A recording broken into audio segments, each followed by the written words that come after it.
So I was standing there putting on my makeup in my bathroom, and my mother flung open the door last week and she tried to read me a passage from a book called The Speckled Beauty by Rick Bragg. She couldn't even get through it for laughing and almost crying in the same paragraph. My mother loves Rick Bragg. She also keeps a little notebook in which she writes down the title of any book that she reads, and she puts quotes that she likes from the book, or impressions or questions or what she learned. My mom was a reading teacher for 40 some years, and reading is still a huge part of her life. As she was reading the book, the Rick Bragg book that was my book, I told her, feel free to put any notes in it that you'd like, because I know that whenever I get the chance to read it, I will love seeing what my mom marked. I was flipping through it as I was writing this column, and I saw that she had written the word funny by this passage.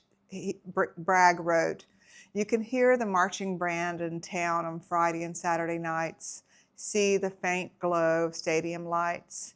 They would still play football here if bubonic plague infected the land, if old men rang bells and walked the streets while chanting, 'Bring out your dead.'" My mom wrote funny, but she did that because she and I know a lot about that kind of town, since my dad was a small town football coach. She visited us for 2 weeks. She just went home, and while she was there, she did what a retired reading teacher does. She read books.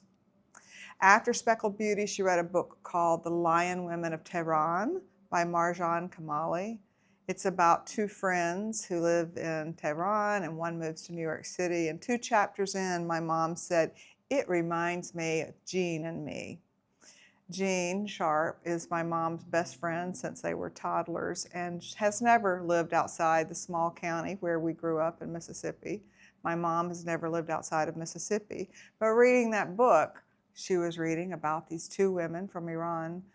My mom saw herself and her best friend, because that's what reading does. Reading transports us.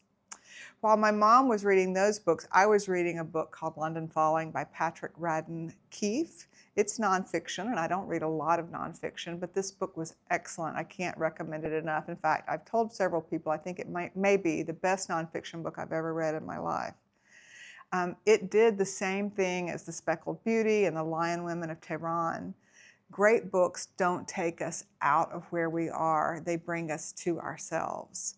And as I was writing this column, my mom poked her head in the door of the office where I was working, and she said, "I finished The Lion Women of Tehran." And I said, "How was it?" And she said, "It is special." That's high praise coming from my mom, who gave me so many things.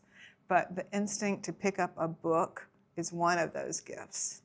The belief that what happens in Tehran, London, or Louisiana is worth understanding and caring about. That's another gift entirely. You can read more in the link down below. I'm Jan Risher with the Times-Picayune, the Acadiana Advocate, and the Advocate.